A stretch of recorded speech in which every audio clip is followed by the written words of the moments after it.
Mais um podcast da Fran Franceschi no ar, diretamente de São Paulo, a minha cidade amada. Nossa segunda temporada aqui. E o meu convidado de hoje mistura muita técnica, muita paixão e muita brasilidade também. É o grande bartender Márcio Silva. Que honra ter você aqui! Eu que tô super feliz de me receber. Eu tô super feliz, de verdade. Compartilhar histórias de boteco é as coisas que eu mais curto. Então. Não, vai ter história para mais de metro aqui, né? Com certeza. E vamos já começar agradecendo, porque o fato de você estar aqui tem uma grande chefe de cozinha que nos uniu aqui para essa grande conversa, que é a Manu Bufara. Manu, um beijo para você. Beijos. Minha sócia, né? Minha sócia. Super sócia, né? Sim. Eu quero só fazer eu tava pensando aqui em fazer uma abertura, porque assim, cara, você é internacional, né? Então, ou seja, quando a gente fala de bartender, fala essa história fascinante de bar, não tem como, quando a gente olha pro mercado dessa expansão maravilhosa do comércio dos bares, não falar do seu nome. Então, assim, é um privilégio de verdade ter o seu tempo aqui comigo, falar da sua história. Eu tô muito feliz. Não, eu também, de verdade. Eu acho que esse lance internacional começa porque eu não fui criado profissionalmente no Brasil, eu fui criado profissionalmente na Europa. E aí, quando eu vim pro Brasil, já era um grande nome na Europa. E aí o Brasil me abraçou. E hoje eu tenho o privilégio de levar a brasilidade para o mundo com todo o conhecimento daquilo que eles aplicam em qualquer parte do globo. E vamos fazer um começo para que as pessoas possam entender a sua linha do tempo. Sim. E a gente falar desses grandes prêmios, de como hoje você é tão requisitado quando fala em bares. Ok. Márcio nasceu aonde e como começou essa paixão por bar? Cara, eu nasci no Paraná, na verdade eu sou paranaense, mas vim para São Paulo com 3 meses, então eu e sou que lugar mais do Paraná? em Assis Chateaubriand, no nordeste do Paraná. Mas eu vim com 3 meses, então eu sou muito mais paulistano do que paranaense, por mais que eu ame o Paraná. Tenho família no Paraná. E meu sotaque, dá pra ver que é totalmente paulistano. Mas eu fui super jovem pra Europa. Eu era atleta da seleção brasileira juvenil de taekwondo. E eu fui disputar um campeonato nos Estados Unidos. Aí nos Estados Unidos eu fui chamado para treinar na Europa. E aí da Europa, treinando taekwondo na Europa, eu machuquei o joelho. E aí eu já tinha toda a documentação pronta para fazer o que eu quisesse na Europa, por ter sido atleta. E aí eu comecei a levar copos. E aí são quase 29 anos lavando copos até hoje. Ou seja, de uma tristeza, foi lá, bebeu uma, falou, cara, é isso aqui que eu quero trabalhar com bar.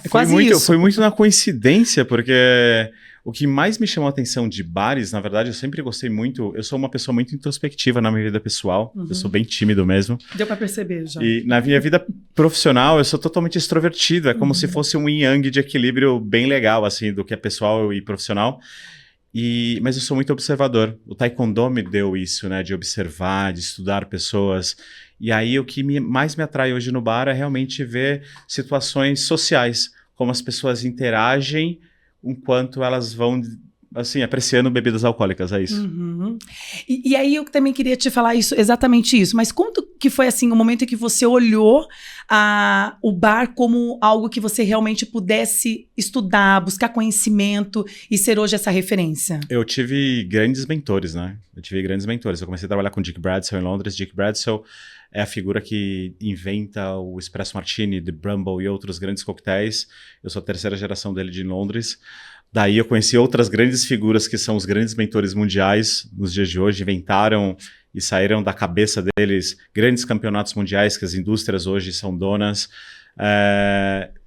Tive a oportunidade de trabalhar com uma empresa em Londres eu comecei como bartender, depois eu comecei a desenvolver cartas de coquetéis, depois eu virei consultor, hoje eu sou assessor de vez em quando de alguns projetos mundiais e abri bares para investidores ao redor do mundo. Então hoje já são 90 países viajados profissionalmente falando.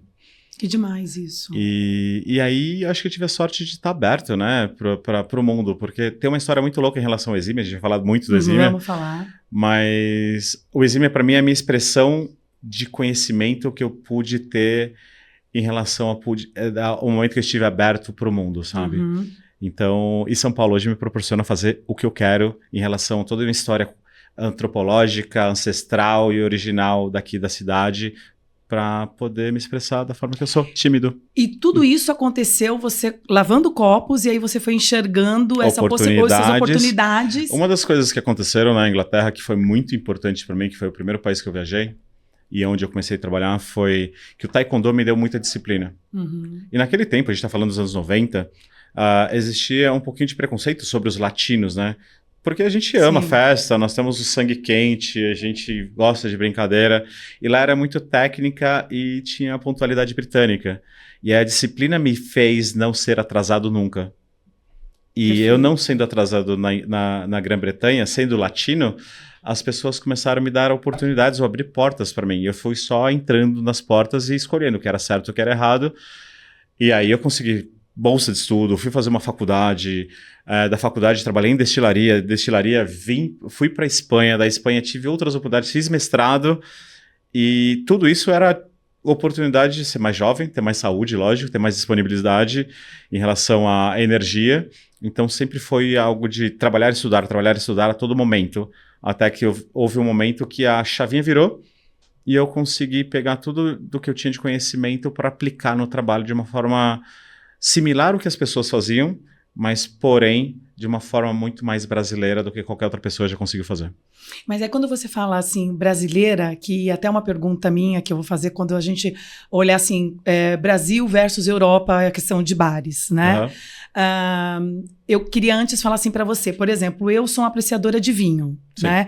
Então, quando que eu vou realmente apreciar um vinho? Quando eu tô relax, assim, que eu vejo que meus filhos já foram dormir, ou então quando eu tô preparando o jantar delas, tô ali cozinhando, ou com amigos. Esse é o momento em que o vinho, ele fecha um ciclo, assim, do meu dia, ou vou brindar algo. Quando a gente fala de drink, geralmente a gente está entre amigos, num bar, né? Na minha época de adolescente, assim, jovem, eu fazia muito isso. Mas existe alguma visão em que nós, que não temos essa avaliação toda sua, analisa esse homem quando ele entra num bar e vai apreciar um drink ou um vinho, ou ela sempre está ligada a uma comemoração, uma festividade, assim, alguma coisa assim? Eu vou agradecer aos anos 80 aqui no Brasil, porque é muito importante falar disso, porque, assim, o grande conhecimento que nos dias de hoje nós temos sobre vinho já vem de 40 anos de aplicação sobre conhecimento dos primeiros vinhos que chegaram nos anos 80 de fora. Então, assim, os vinhos que as pessoas apreciavam nos anos 80, ninguém aprecia mais nos dias de hoje. Porque existia uma evolução de conhecimento sobre velho mundo, mundo novo, cepas diferentes, plantações diferentes. A gente está falando de terroir mundial, onde uvas francesas, italianas, espanholas cresceram, às vezes, até melhor em outros países. E também a gente está falando de enólogos incríveis da Europa que vieram para o mundo novo, ensinaram enólogos brasileiros, latinos em geral, e que levaram o conhecimento do que é o terroir local para a Europa também. Então a gente fala de uma mistura muito grande sobre vinho. Vou falar de whisky. Os whiskies que chegaram nos anos 80, na mesma época do conhecimento do vinho aqui no Brasil, ficou defasada a informação. Então, a gente está falando de 45 anos de informação ainda atrás do passado. E aí a gente fala um pouquinho dos puristas, com todo respeito aos puristas, mas tudo que eles falam nos dias de hoje é pura não evolução daquilo que o vinho desenvolveu e o destilado não. Mas isso acontecendo me dá uma grande oportunidade de educar o mercado. Não só eu, lógico, existem incríveis profissionais do mercado nacional e latino e depois internacional que têm a oportunidade de mostrar o que não foi desenvolvido para as pessoas, de uma certa forma, poderem apreciar melhor nos dias de hoje. Então, é um trabalho muito mais educacional, social, que vem sendo feito. Isso. E as pessoas vão ganhando oportunidade. Até porque a informação que chegava nos anos 80 não é a informação que chega nos dias de hoje. Hoje eu pego o celular e tudo que eu faço é pelo celular. Nos anos 80, não, né? Então a gente tem 40 anos de estudo antropológico para que as pessoas possam entender o quanto se bebe melhor do que se bebia nos anos 80, mas se pode caracterizar os anos 80 em 2025 para que as pessoas também tenham a nostalgia do passado. E quando você analisa assim o apreciador do que vai no seu bar, ele mais ou menos ele tem que perfil, assim? Porque eu quero entender qual que é esse homem ou essa mulher que vai num bar para consumir um drink, ou seja, uma cartela de drinks especiais, e porque a gente fica muito com aquelas coisas de filme, né? O cara teve um dia, brigou com a esposa, um dia péssimo, ele só chega lá no balcão do bar, só faz assim, pede aquele copinho e ali ele já já fica tranquilo. Qual que é o perfil do brasileiro que frequenta o seu bar? Pessoas. Acho que é isso. Normal, só. Não tem assim, um estereótipo. Uma das coisas super importantes em relação à Exímia é que a gente apresenta uma brasilidade, a gente não fala...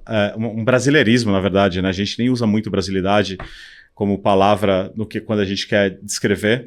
A gente usa um brasileirismo onde as pessoas elas realmente possam ir e ser democráticas naquilo que elas possam beber. É um bar de coquetéis que eu sirvo vodka com energético, que eu sirvo cerveja, que eu sirvo vinho, tudo muito bem selecionado, lógico, mas é um bar de coquetéis. Então, assim... É um povo mais livre.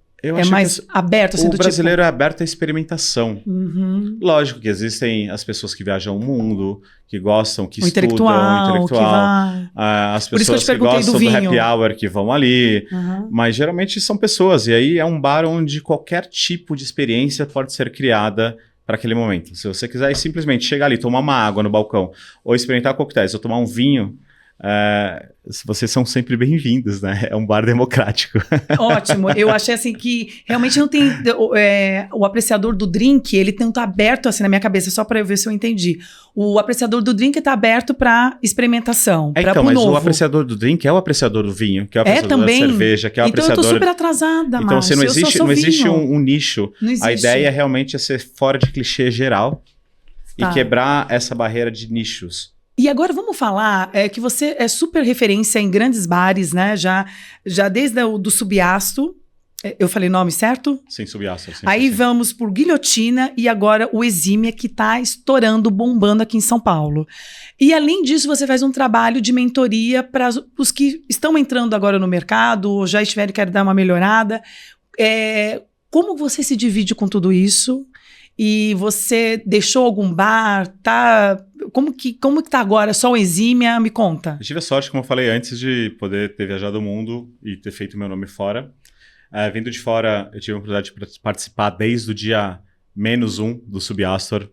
E eu lembro no Subiastor as dificuldades que eu tive. E isso, de uma certa forma, eu usei como vantagem por ter viajado muito o mundo. Eu lembro que quando nós abrimos o Subiastor, as pessoas não consumiam, por exemplo, tanto gin, como está na moda nos dias de hoje. E meu trabalho era treinar os bartenders durante a operação, ir nas mesas, conversar com as pessoas, explicar o que elas iam apreciar. Que demais isso! Era muito engraçado. E foi um momento de 70% de uma carta com gin, e eu batendo ali com os proprietários, falando assim, isso funciona. Então o Subiastor foi um grande ponto de partida educacional ao mercado para mim, tanto quanto diretamente ao mercado. Depois na verdade, no Subiastor, depois de algum tempo, eu não me sinto meio que incluído na cultura brasileira por ter passado tanto tempo fora do Brasil. E então as pessoas não entendiam o que eu falava de bar naquele momento, que naquele momento eu achava que era dificultoso, hoje eu uso como vantagem também. Mas eu fiz grandes amigos que estão explodindo nesse mercado nos dias de hoje. Bartenders que eram no Subiastor são donos de bares em São Paulo. E aí eu saio do Subiastor em setembro para outubro de 2011. Fico 2 anos e meio ali, mas eu mesmo não me sentia confortável na cultura brasileira, não era no Subiastor. De 2011 até 2016 eu faço várias viagens mundiais novamente, até que eu volto em 2016 com a proposta de ir para Singapura. Que é a história da cachaça? Não, a cachaça veio em 2013, então um pouquinho então antes. Segura que a gente depois vai falar a história da cachaça, que eu achei super legal. E aí, minha ex-esposa, naquele momento, fala assim, cara, por que você não abre um bar em São Paulo e a gente desencana de querer ir morar no mundo, a gente fica baseado na cidade que é nossa? E aí surge a ideia do Guilhotina. Na verdade, eu tenho que agradecer muito a Camila. Não, mulher, gente, eu ia falar fantástica, essa é uma mulher de visão, realmente. Porque realmente foi ela que virou e falou assim, eu não sei se você tem medo ou não, mas vai lá e abre porque eu acredito em você. Foi isso que ela falou. Perfeito. E aí o Guilhotina, mas eu tinha muito na cabeça, uma coisa que eu conversava muito com ela na época, eu nunca tinha feito algo muito melhor do que o Subiastor no Brasil. E aí o Guilhotina foi muito transcender coquetéis. O Subiastor para mim era muito coquetel, o Guilhotina era muito mais energia, muito mais brasilidade, que eu já transformei em brasileirismo no Exímia. E eu sou super agradecido a ela. Foi uma pessoa, acho que eu sou o Márcio que eu sou hoje, muito por ter convivido com ela e ela ter mostrado quão forte eu era naquela época para eu poder fazer as coisas. Depois, eu vendo Guilhotina durante a pandemia e eu prometo nunca mais abrir um bar no Brasil. Até conhecer a Manu Bufara. Na verdade, até conhecer meus atuais sócios. A Manu. A Manu eu conheço em 2013. Eu não sei se você sabe, mas ela falou pra mim, eu não sabia, que a primeira vez que ela cozinhou internacionalmente foi num projeto nosso em Nova York, em 2013. No lançamento da cachaça, que eu era embaixador mundial. Ela contou alguma história dessa no nosso podcast, verdade. E foi super engraçado, porque desde quando a gente se olhou pessoalmente, a gente se amou. Hoje o Dário, que é o marido dela, é um dos melhores amigos que eu tenho em vida, assim, eu sou apaixonado pelas filhas dela. Mas eu lembro da Manu cozinhando e foi muito engraçado, porque a gente fez um incrível evento em Nova York, onde as pessoas olharam e falaram assim, peraí, o que tem no Brasil que essas pessoas estão fazendo aqui que a gente não está olhando pro Brasil? E eu acho que ali também foi uma abertura para mim no mercado americano, porque até 2013 eu só tinha o mercado de Emirados e Europa aberto para mim, né? E abrir nos Estados Unidos abriu o mundo. E com isso, Fran, vários empresários de bares aqui no Brasil começaram a me procurar para dar uma assessoria direta aos bares. Tive a oportunidade de trabalhar com arquitetos incríveis aqui, como Arthur Casas. Tive agora o Márcio Kuga no projeto que a gente está com a Manu em Nova York. Então, que show isso. Eu, de uma certa forma, pude ter acesso ao que eu tinha de grandeza fora do Brasil, mas de muita grandeza aqui no Brasil. Que show isso. E eu comecei a olhar o Brasil com uma outra imagem, de uma outra forma. E a gente é muito rico, né? Não, nós somos, acho que, os mais ricos do mundo. Com total. Certeza. Sabe? Nós somos autossustentáveis 100%. Sabe? E a gastronomia nos favorece muito isso, né? Total. É muito rico, né? E aí, vamos contar então a história da cachaça, que eu achei, assim, fabulosa. Como que entrou a cachaça na sua vida? Eu, na verdade, trabalhando com bar, a cachaça sempre foi minha bebida de escolha. Até porque, trabalhando em Londres, eu fiz 3 coquetéis. Acho que existem 3 coquetéis que eu fiz demais na vida. Quando você fala de escolha, desculpa, é como se ela fosse a base para você fazer todos os seus drinks. Sim, todo mundo fala assim, se você for fazer algum coquetel, o que você faria? Cachaça como base para fazer uma grande caipirinha. Que legal isso. É direto, assim, por mais que tenha trabalhado em destilarias na Escócia, na Espanha, mas de uma certa forma a cachaça é uma coisa muito de sangue para mim, sabe? Então, eu sempre veio nisso. Daí eu tive a oportunidade de participar de um projeto chamado Cachaça e Aguara, que começa em 2013, foi quando eu conheci a Manu, onde um grande amigo meu de Londres virou consultor dos empresários brasileiros, e ele falou, estou indo por uma degustação de cachaça no Brasil, gostaria que você participasse. Até aí eu não tinha nem noção que ia participar do projeto, mas eu fui para uma degustação de um grande amigo meu. E a gente estava numa mesa, no Mocotó, até super engraçado, no laboratório ali, do Rodrigo, que é incrível. A gente estava numa mesa assim... O Mocotó que você fala é do Mocotó, o famoso Mocotó. Sim, o famoso Mocotó. Que eu tô emocionada. O famoso Mocotó. Eu falei, a primeira vez que eu vim aqui, eu falei pro pessoal da equipe que a gente, só para fechar o dia, tinha que tomar um caldo de Mocotó. Com certeza. Não, e assim, a comida eu do amo, Mocotó é incrível. Faz parte da minha infância. Ele vai se sentir super velho. O trabalho né? que o Rodrigo faz é excepcional. Aí vocês estavam lá no Mocotó? A gente estava lá no Mocotó, sentados numa mesa, e aí tinha várias pessoas entendedoras de cachaça, e eles começaram a falar tudo sobre o que eles achavam sobre cachaça. E eu tava quieto. E aí meu amigo britânico deu um toque assim, falou assim, você não fala nada? Daí eu virei e falei assim, desculpa, é que eu não concordo com eles. E aí eu não concordando com eles, ele falou assim, por quê? Eu falei assim, eu acho que o volume alcoólico tinha que ser mais ousado, eu acho que o aroma tinha que estar mais preso pro meio e pro final e não no começo.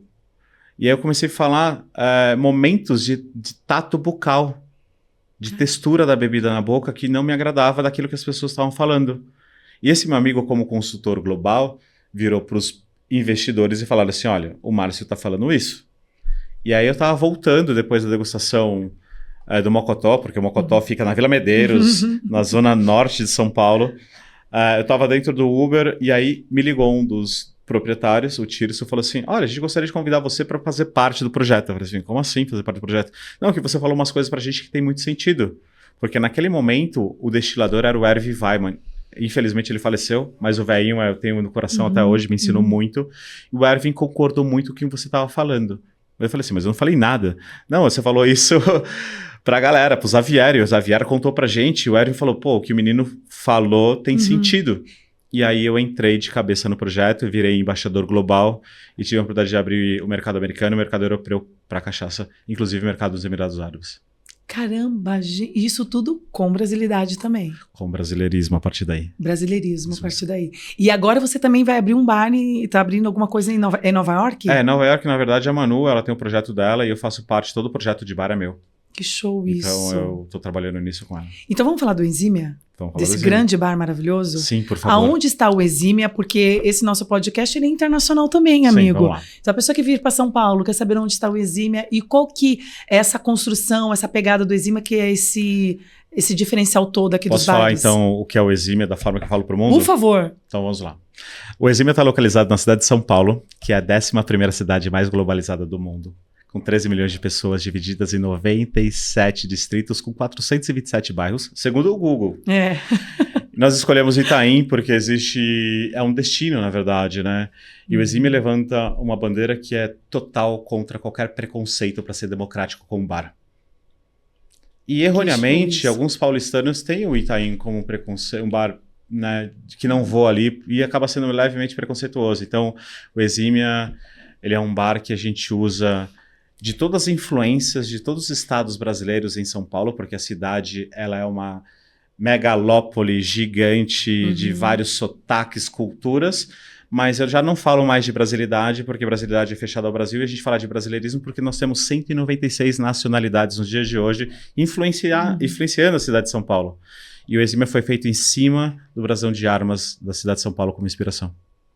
Que demais isso! O brasão de armas da cidade de São Paulo está escrito não do Corduco, que é eu lidero, não sou liderado. Então nós, como Enzímia, gostaríamos de liderar uma forma nova de mostrar o Brasil para brasileiros que não entendem o Brasil sem ser o clichê e de uma forma que nenhum gringo jamais ousou querer ouvir sobre o Brasil. Que demais isso! E o significado de Enzímia é o quê? Enzímia foi um negócio muito louco, né? Porque a gente estava falando muito, eu e os meus sócios, a gente falou assim, olha, para abrir um bar a gente precisa de um nome que possa ser falado de uma forma muito fácil, em inglês, espanhol e em português. Daí eu falei assim, só existe isso em latim. E na bandeira, no brasão de armas da bandeira da cidade de São Paulo, tem uma frase incrível, que é não durco duco, é essa frase de não sou liderado, eu lidero. E a gente ficou assim, mas não dá para se chamar um bar de duco, não duco, ficou um negócio meio louco. Daí eu coloquei no Google, história da bandeira da cidade de São Paulo. Só que apareceu a história do brasão de armas do estado de São Paulo. E aí no brasão de armas do estado de São Paulo está escrito per Brasília fianda exímia, que é para o Brasil sempre o melhor. E a gente falou assim, exímia, é algo muito legal de se falar. Aí eu coloquei significado de exímia, apareceu a descrição mais bela pra gente que trabalha em hospitalidade, que é feminino de exímio. Por que feminino de exímio é o mais belo? Porque todos nós que trabalhamos com hospitalidade, indiferente de sexo, trabalhamos com a nossa energia feminina para acolher pessoas. Verdade. Então isso é hospitalidade, acolher pessoas.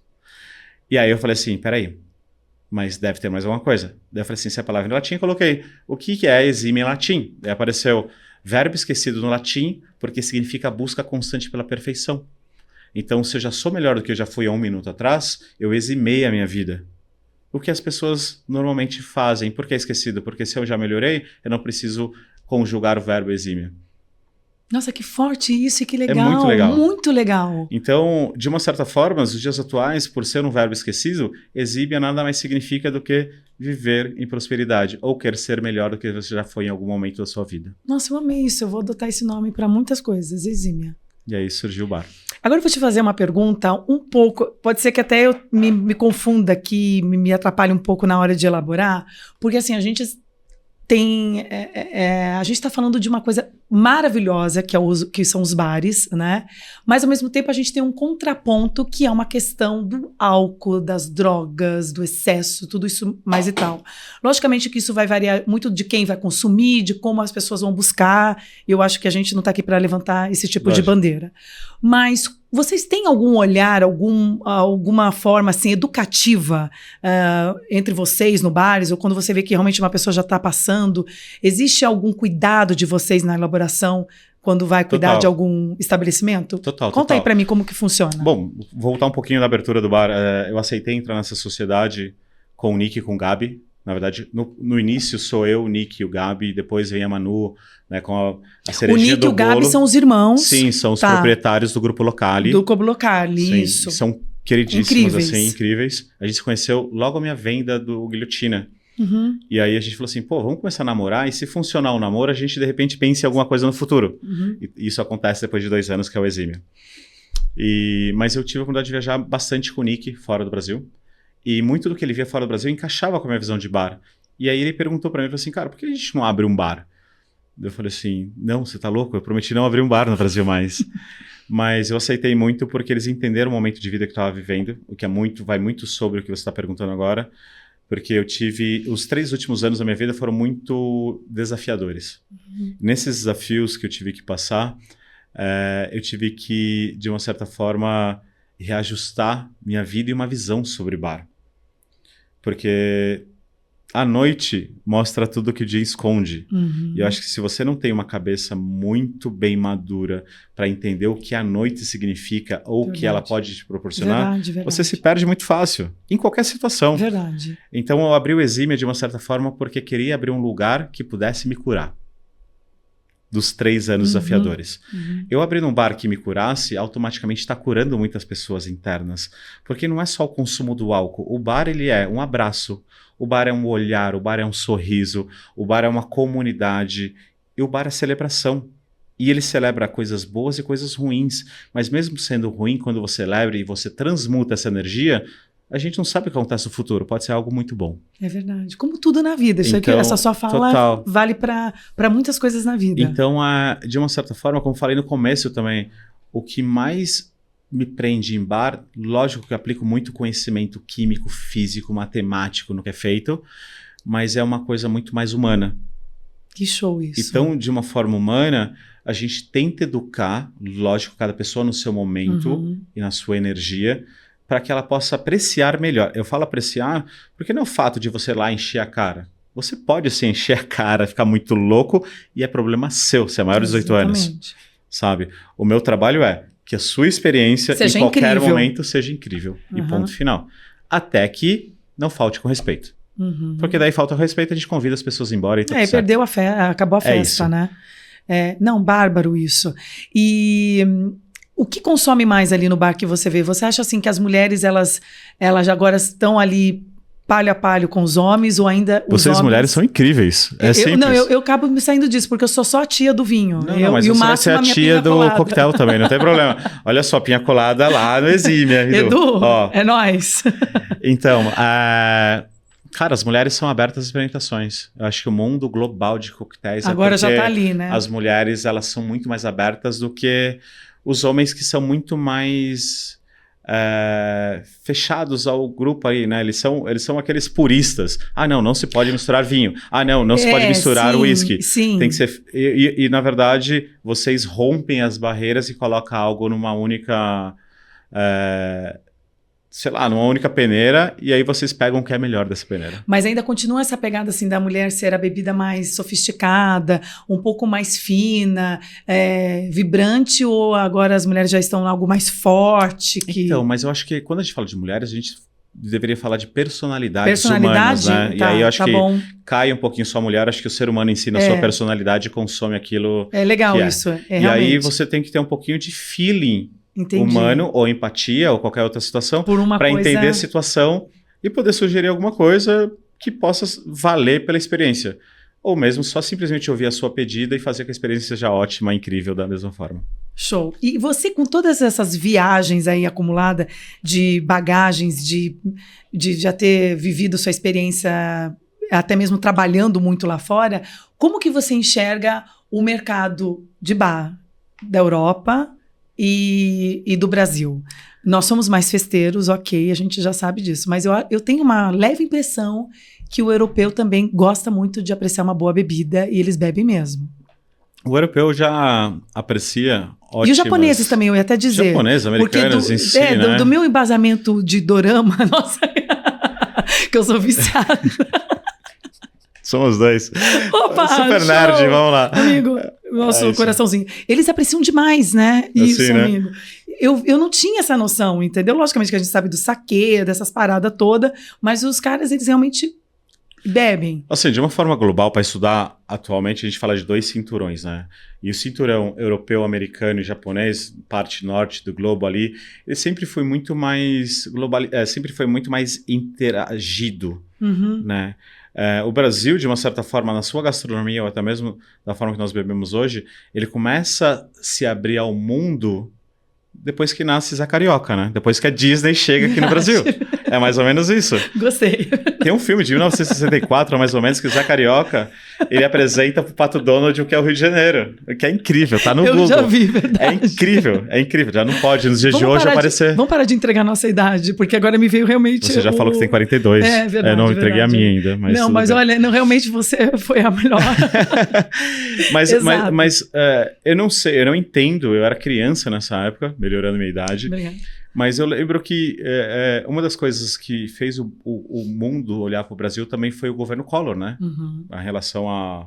Eu sei que ele fez muita merda, teve impeachment, não sou a favor da política aplicada por esse senhor, deixo bem claro. Mas, de fato, a atenção foi ali pra gente, foi né? ali pra gente. E aí a gente começa a exportar muito mais o Brasil e importar muito o que vem de fora.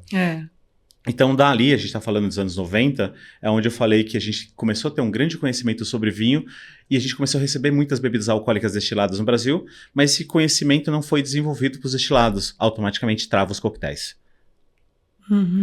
E aí, por exemplo, hoje, nos dias de hoje, 90% dos coquetéis do Exímia, eu uso vinho, não por ser vinho, mas para entender os ácidos dos vinhos, para o ácido comer açúcares diferentes para criar novos aromas dentro de um coquetel.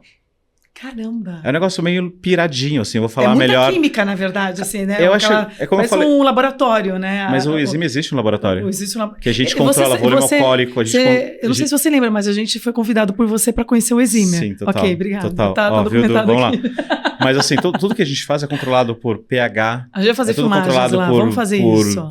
Peso de açúcares, muito louco. Volume alcoólico, é tudo muito controladinho. Uma alquimia total. Total. Existe um lugar fechado que a gente chama de laboratório... Sério? Do Exímia, né? Existe um outro nome, mas eu explico lá porque é surpresa. A gente chama de sala X, né? Porque a gente brinca muito com X, mas muita gente, a gente fala que tudo que a gente faz é por frio, e quando é com frio a gente se junta, a gente fala que as moléculas dormem, os aromas dormem de conchinha junto com as moléculas de álcool, então a gente chama de sala sex também. É mais ou menos isso. Nossa, então quando isso chega na mesa, então, tô imaginando aqui. Já foi feito há 48 horas atrás. Eu tô super assim, gente... E tudo isso, e aí tem um tempo, ou seja, a mesa pediu, vai pro balcão, vamos dizer assim. Chega instante. E chega já instante porque já tem todo um conhecimento aplicado. Como eu falei no começo, o Exímia é o Márcio se expressando sobre tudo de experiência que eu pude receber desses últimos 28 anos de profissão. E são quantas bebidas no cardápio? Hoje no cardápio nós temos 17 coquetéis nossos, mais 3 não alcoólicos, então são 20 no total, e qualquer clássico que você queira. Como qualquer é um clássico? Não, se você chegar com o seu celular e com falar, a minha pina colada. Eu quero assim... Minha pininha colada, assim, nós temos ideia de o que é equilibrar as bebidas. Talvez a gente não saiba fazer o coquetel, porque não dá para saber tudo. Sim. Existem centenas de clássicos mundiais. E até existem clientes que falam assim, olha, eu viajei no bar de Paris e eu tomei esse coquetel, e é essa a descrição. Eu falo assim, cara, não consigo chegar próximo, não consigo fazer igual, mas consigo chegar próximo. É mais ou menos isso. Gente, é muita loucura, então, o negócio. Por isso que eu tô pegando aqui minha cola, né, porque é muita informação. Então, não é à toa que o senhor já foi aí premiado pela... Vamos ver aqui que eu tô com uma colinha. Ajude-me, que você agora foi premiado mais uma vez. Como o melhor profissional de bar do mundo. Como o melhor profissional do mundo. Pela sexta vez ou oitava? Não. São listas diferentes. São listas diferentes. Há 6 anos existe uma lista das pessoas que mais influenciam o mercado mundial. Fala o nome desse prêmio até eu achar que ajuda a amiga aqui. A primeira revista que começa a escrever sobre bebidas alcoólicas do mundo é uma revista chamada Drinks International de Londres. Drinks International, agora achei aqui minha cola. E ela, na verdade, começa com os melhores bares do mundo, 50 melhores bares do mundo, depois ela vende para William Reeds, que é a proprietária hoje dos The World Fifth Best de cozinha, de gastronomia, de bar e de hotéis. E pela Drinks International, há 6 anos consecutivos, eu tô entre as pessoas que mais influenciam o mercado mundial. Caramba, você tinha noção dessa sua... Do poder? Desse seu poder todo? Hoje eu tenho, eu não tinha. Até porque, assim, minha vida sempre foi muito trabalho. Hoje é muito trabalho, mas também é muito equilíbrio pessoal. Eu tive que perder muita coisa para entender isso. Que eu acho que faz parte de um processo, né? Total. Então, mas realmente assim, eu simplesmente ia por osmose e eu não parava para pensar o que estava acontecendo. Quando eu parei para pensar, eu já estava quebrado. Mas você já estava aqui no Brasil, mas não mas sem essa... Mas quando eu falo quebrado, eu falo assim, quebrado emocionalmente, mentalmente, fisicamente, financeiramente. Daí eu falei, olha o que eu conquistei e eu nunca parei para pensar sobre isso. E hoje sim, com a minha vida de volta, eu olho para trás e tenho muito orgulho do que eu fiz. Não mudaria nada, mas sim é o que te tornou hoje quem você total. é, né? Então assim, hoje eu tô... Existem nessa lista de 100 pessoas, existem só 26 pessoas mundiais que estão em 6 anos consecutivos. Eu sou uma dessas 26 pessoas. Eu falei, gente, é demais isso. O Guilhotina foi o primeiro bar brasileiro a entrar na lista dos 50 melhores bares do mundo na posição número 15. Hoje existe o Tantan, do Thiago Banhares, e o Caio trabalhou comigo no Exímia, no Guilhotina, lá atrás. O Caio, ele trabalhava na minha operação e hoje ele é o gerente de bares do Thiago. E é super legal ver as pessoas que trabalharam com você crescendo. Sim, com certeza. E explanando o que é Brasil pelo mundo, né? Então o Thiago e o Caio, junto com toda a equipe deles, fazem um trabalho incrível no Tantan. O Tantan é o segundo bar a conquistar, eu acho que eles estão 31 na lista, né, mundial, mas o Guilhotina foi o bar que pôde expressar ou ter essa abertura brasileira para o mundo, para todo mundo, para pessoas que são profissionais do mundo olharem para a gente com mais carinho, de uma forma profissional. Que show isso. E com isso, em 2019 eu fui The Man of the Year da GQ. Muito legal.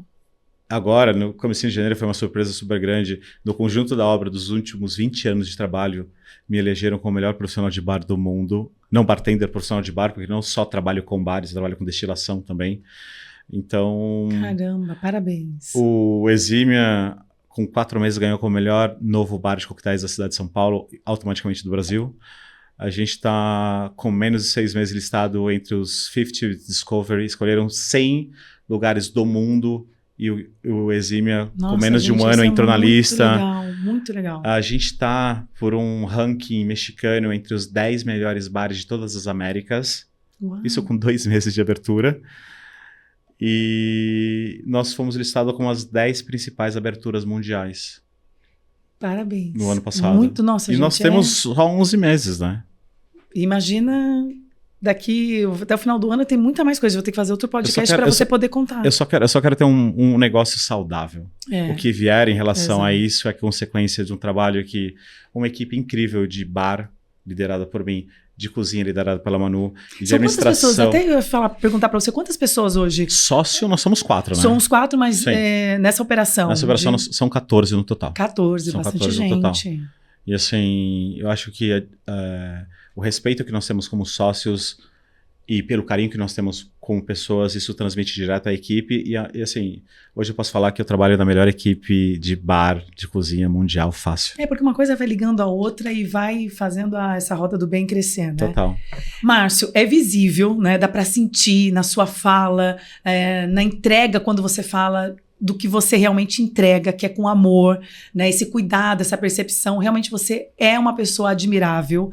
E volto a falar, minha felicidade de estar aqui compartilhando essa história profissional sua. Mas eu gostaria de saber assim, o lado B do Márcio, né? Porque você vive toda esse fascínio, essa coisa maravilhosa, bar, a vida noturna, fazer o que você gosta. Mas como que é o Márcio no lado B? Eu tive que eximar minha vida, é isso. Quando eu me vi nos baixos, eu tive que olhar para dentro. Então, assim, como o exímio significa busca constante pela perfeição, não é olhar para fora, é sempre olhar para dentro, né? Pra gente saber onde a gente pode ir. E eu quis existir mesmo. A real é... O Márcio fora do bar, hoje é uma pessoa totalmente introspectiva. Eu sou tímido mesmo. E você fica quietinho na sua casa, porque eu imagino assim, você tem aquele turbilhão de barulho, aí quando você vai pra sua casa é um momento assim... Hoje eu consigo, na verdade, assim, apreciar as coisas de uma melhor forma, de uma condição que eu descobri saudável no meu corpo. Isso é legal. Mas o exemplo básico é o seguinte, no fevereiro de 2012 eu descobri uma doença degenerativa nos meus olhos, onde eu tô ficando cego e é real. Então meu trabalho hoje é fazer com que isso dure mais tempo.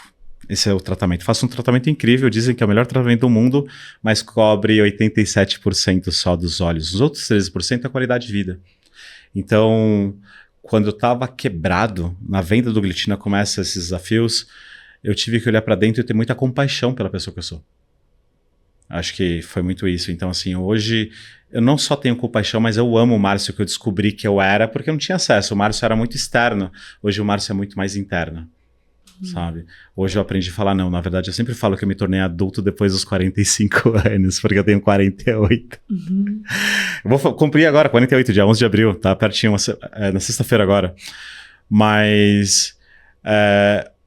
meu trabalho ele é muito a multidão, viajo o mundo, eu mexo com grandes eventos mundiais, eu participo de grandes congressos mundiais, palestrando ou fazendo alguma ativação.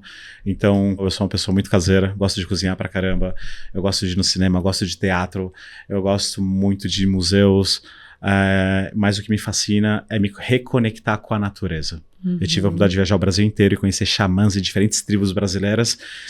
E aí um dia um xamã perguntou, cara, o que é natureza pra você? Não foi cara, lógico que não falou isso. E eu falei, cara, a natureza é o nosso entorno e eu faço parte disso. E aí o xamã falou assim, sim, poucas pessoas me responderam isso, mas aí eu fiz uma outra pergunta, eu falei assim, cara, se a natureza é bela, rica e ela é totalmente próspera, por que eu, que faço parte da natureza, tô fudido nos dias de hoje? E aí ele falou, porque você não olha pra dentro de você e não se olha como natureza. Você fala que você é, mas você não se olha como. E desde então, quando eu tô na minha vida pessoal, eu pego um carro, eu vou pra natureza e eu fico ali simplesmente com a condição dos olhos que eu tenho, não só admirando, mas olhando detalhes que talvez eu pudesse só olhar, mas hoje eu presto atenção nesses detalhes. Então minha vida hoje, no Márcio, na sua, vamos falar, no seu dia a dia, aproveitar detalhes que talvez as pessoas possam passar despercebidas. Você aprendeu a ressignificar cada momento da sua vida, né? Total. Que é o que realmente a gente tem que... Só diante de algo que balança a nossa estrutura, que faz a gente perceber que tudo é uma questão de mente, equilíbrio, E como né? eu falei do Exímia, por exemplo, o Exímia é realmente essa expressão da mudança de visão do Márcio para o Márcio e também para o mundo. Sabe? Não, agora faz mais sentido ainda, né? Você falou isso, agora fecha um ciclo assim da sua fala. No começo desse poder do Exímia é o que realmente você vive, né? Total, é o que eu vivo hoje. Entre tantas coisas. Márcio, a gente já está no final do nosso podcast e temos que... do jeito já que isso assim, vai crescendo, eu tenho que fazer um lá daqui 6 meses para falar, olha, já ganhamos mais prêmios, Fran, porque eu tenho certeza que a prosperidade é contínua aqui. Figuinhas. E o nosso coraçãozinho de dorama, porque, cara, olhando para você, dá para imaginar que assiste dorama? Não dá, tá vendo? Assiste dorama. Aqui a gente sempre faz uma pergunta assim no final, que é, entre tantas coisas em que o Márcio já viveu, o que você poderia deixar de mensagem para quem está nos ouvindo ou nos vendo? Estejam rodeadas de pessoas que são boas nesse mundo. Acho que é isso, sabe? Acho que é importante a gente reconhecer bondade em todos os seres humanos, mas nem todos os seres humanos são seres humanos para estar ao seu redor. Sabe? Então... eu sou afortunado de ter pessoas incríveis ao meu redor que servem como exemplos, que puderam em certos momentos ser ombros, outros momentos ficarem muito loucos comigo numa bebedeira, mas eu acho que pessoas que agregam, sabe? Pessoas que realmente olham você pela sua essência e não pelo que você é. Sim, não, sabe? Perfeito. Perfeito, adorei. Você tá nas redes sociais, você movimenta a do Exímia, ou a sua pessoal também? Sim, por favor, sigam a gente, mas totalmente orgânico. Soletra lá pra gente certinho, porque às vezes a pessoa tá lá dirigindo e não tem como marcar. Bom, no Instagram eu tô com o Márcio JS, vocês vão ver eu apontando, assim, eu aponto muito o dedo, porque é pra prestar atenção mesmo no que tá sendo feito. Mas também Exímia Bar, por favor, muita coisa é compartilhado ali do que é Márcio profissional no Exímia, e no meu pessoal é muito profissional, mas às vezes eu solto alguma coisa pessoal. Cara, eu esqueci de te perguntar uma coisa importantíssima. Você tem alguma dica para quem pegou aquele porre, assim, uma dica fácil para que no outro dia esteja um pouquinho melhor? Sim, bebam muita água. É isso. Só isso, muita água. Água é vida, é isso. Então, acho que uma dica de consumir qualquer tipo de bebida alcoólica é sempre acompanhado de água. De água, com gás ou água normal? Normal mesmo, o que for. Assim, não existe uma regra. Não existe. O legal de coquetéis é poder ter a liberdade de quebrar regras e quebrar esse purismo, sabe? Porque hoje a gente fala que o Exímia, ou até mesmo, vou falar do cardápio, o cardápio a gente chama de o luxo da simplicidade, Porque para você aplicar o que é simples, você precisa ter muito conhecimento. E luxo é conhecimento. Verdade. Simples assim, sabe? Adorei. É isso aí. Vou pôr essa frase aqui depois, que luxo é conhecimento. Amei isso aí. Então, acho que para apreciar qualquer tipo de bebida alcoólica, já começa a se hidratar. Perfeito. Então você tome bastante água. Amigo, então aí, ó, você já viu que eu já tô aqui, né, numa mesa de bar, já chamando você de amigo. Sim, verdade. Mas eu adorei esse papo. Você realmente é uma pessoa inspiradora e não é à toa que tem aí todo esse currículo e eu desejo para você vida próspera, que você alcance mais e mais prosperidade na sua vida e bares, que você tem aí muito essa trajetória aí linda sobre bares. Agradeço muito mesmo de estar aqui, né? É simples assim. Agradecer a Manu super. por ter nos apresentado. Sim, com certeza. Muito feliz mesmo. Manu, já mandamos um beijo, vou mandar mais um beijo para você. Muito obrigada. Beijo nunca é demais. Nunca é demais. Amigo, aproveitar, vamos falar pro pessoal que a gente falou aqui, seguir Fran Franceschi pra gente voltar para São Paulo. É isso, sigam a Fran. Simplesmente isso, o Márcio tá falando, gente. Amigo, não, até mesmo para fazer essa roda do bem crescer, caramba. Total. Total. Se você não segue a gente ainda no Spotify, no YouTube, vai lá, Fran Franceschi. Amigo, eu vou fazer um agradecimento aqui especial, que nós temos sempre Caudalie, parceiraça nossa. Coisa gringa, hein? Coisa gringa. Não, super. Incrível. Aqui, ó, poder. E aqui tem a parada. Por Deus, que eu vou me sentir mais belo. A história toda da Caudalie é da uva, né? Então, assim, é uma história também que tá aí, ó, pouco com você. E também eu já vi que você é uma pessoa que gosta de se cuidar. Olha aqui, ó, Caudalie pra você de presente. Muito obrigado. E também falar dessa super hospedagem que a gente sempre tem aqui em São Paulo, que são os nossos parceiros, que é o Coia. Aliás, você tá convidado. Conhece o Coia aqui em São Paulo? Aqui em São Paulo não, na verdade não. Maravilhoso, então você vai conhecer. E também estamos em Curitiba com o Coia. Olha, que incrível. Incrível. Mas também posso aproveitar e deixar um recadinho por super favor, rápido? Por favor. Bom, a gente tem 11 meses de abertura, a gente está cumprindo 12 meses, um ano, agora na semana do dia 5 ao dia 11 de maio. Estamos trazendo praticamente jornalistas internacionais na parte de bares. Que show! Coisa que é muito novo no Brasil. Vamos fazer esse encontro então lá no Coia, também amigo. 10 bares internacionais. Vem bares da Filipinas, da Europa, Caramba! Estados Unidos, do Caribe. Então, Coia, é nóis. Vamos conversar. Já vou colocar aqui você em contato com as meninas. Elas são demais. Fechadíssimo. Tá vendo aí, ó, Roda do Bem crescendo cada vez mais. Inclusive até é um intercâmbio de hotéis, né? Porque um dos bares que vem é do Shangri-La da Filipinas, de Manila, o 7 estrelas mundial. Então, e o muita gente legal. O lugar onde o Coia aqui em São Paulo tá sediado, ele tem uma história muito bacana, porque era um antigo Bubaiá. Uau. Então, o prédio é maravilhoso, a arquitetura deles. Então, acho que tem tudo a ver esse casamento aí. Vamos conversar. Vamos fazer. Eu tenho que terminar aqui, porque senão o pessoal vai falar, Fran louca. E é isso, gente. Siga a Fran Franceschi, siga o nosso grande, maravilhoso Márcio e o Exímia. E é isso, amiga, é nóis. Siga a Manu também, né? E a Manu, com certeza. Então, eu vou ficando por aqui, gente. Um beijo grande e até mais.